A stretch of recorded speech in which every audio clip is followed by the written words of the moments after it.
देखो, direction of electric current हम लोग अभी पढ़ेंगे। तो डायरेक्शन ऑफ इलेक्ट्रिक करंट क्या होता है कि दो तरह का चार्ज होता है। पहले तो एक होता है पॉजिटिव और एक होता है निगेटिव। तो जिधर पॉजिटिव चार्ज फ्लो करता है ना, उधर ही हम लोग करंट का डायरेक्शन भी मानते हैं। तो पूछेंगे, सपोज कि ये चार्ज क्यू है और टी यूनिट टाइम में फ्लो कर रहा है चार्ज, तो करंट होता है कि 1 यूनिट टाइम में जितना चार्ज फ्लो कर रहा है उसको हम लोग करंट कहते हैं। तो ये क्यू क्या, पॉजिटिव कि निगेटिव? तो पॉजिटिव। अगर क्यू इधर फ्लो कर रहा है, पॉजिटिव है, तो हम लोग करंट भी मान लेंगे कि इधर ही फ्लो कर रहा है। ऐसा कन्वेंशन है। आप ये नहीं पूछ सकते हैं ना कि क्यों पॉजिटिव चार्ज इधर फ्लो कर रहा है, उधर ही आप करंट का डायरेक्शन क्यों मान रहे हैं? तो ऐसा आप नहीं पूछ सकते हैं। शुरू से ऐसा मानते आए हैं लोग, आपको भी यही मानना है। तब सवाल यह है कि निगेटिव चार्ज अगर क्यू अगर निगेटिव है तब करंट का मैग्नीट्यूड तो उतना ही होगा, लेकिन डायरेक्शन किधर होगा? तो डायरेक्शन इसके अपोजिट, जिधर चार्ज फ्लो कर रहा है ना उसके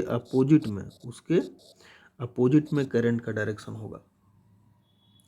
तो हम लिख सकते हैं कि डायरेक्शन ऑफ इलेक्ट्रिक करंट क्या होता है? In the direction of flow of positive charge. In the direction of flow of positive charge लिख लेते हैं।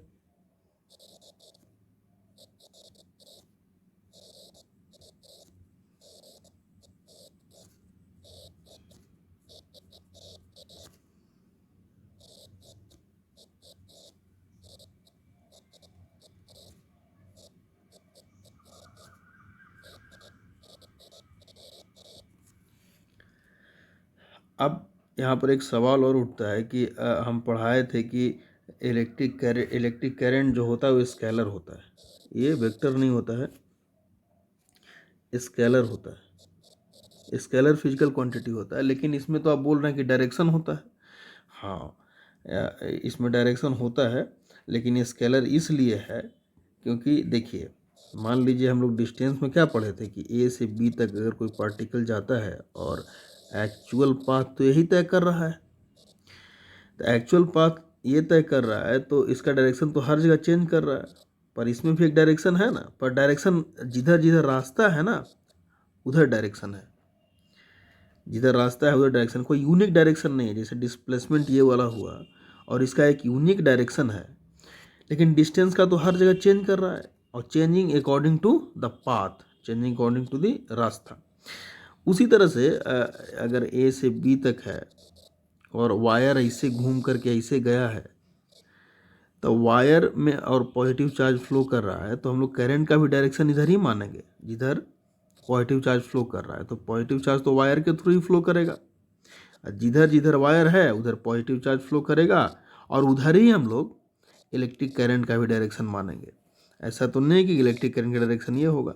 तो कोई यूनिक डायरेक्शन नहीं होने के कारण इलेक्ट्रिक करंट को हम वेक्टर क्वांटिटी नहीं मानते हैं, क्योंकि वेक्टर क्वांटिटी में यूनिक डायरेक्शन होता है, एक परफेक्ट डायरेक्शन होता है उसका। तो इलेक्ट्रिक करंट स्केलर क्वांटिटी होने के साथ इसका डायरेक्शन होता है, और डायरेक्शन किधर होता है? जिधर जिधर वायर घूमता है उधर ही उधर उसका डायरेक्शन होता है। अगर पॉजिटिव चार्ज फ्लो कर रहा है इस डायरेक्शन में, तो इसी डायरेक्शन में करंट होगा और वायर को पकड़ के चलेगा। तो इट इज़ नॉट इंडिपेंडेंट, मतलब direction of electric current is not independent, it depends upon the path of the wire. जिधर जिधर रास्ता वायर का रहेगा उधर ही उधर इलेक्ट्रिक करंट का डायरेक्शन भी होगा।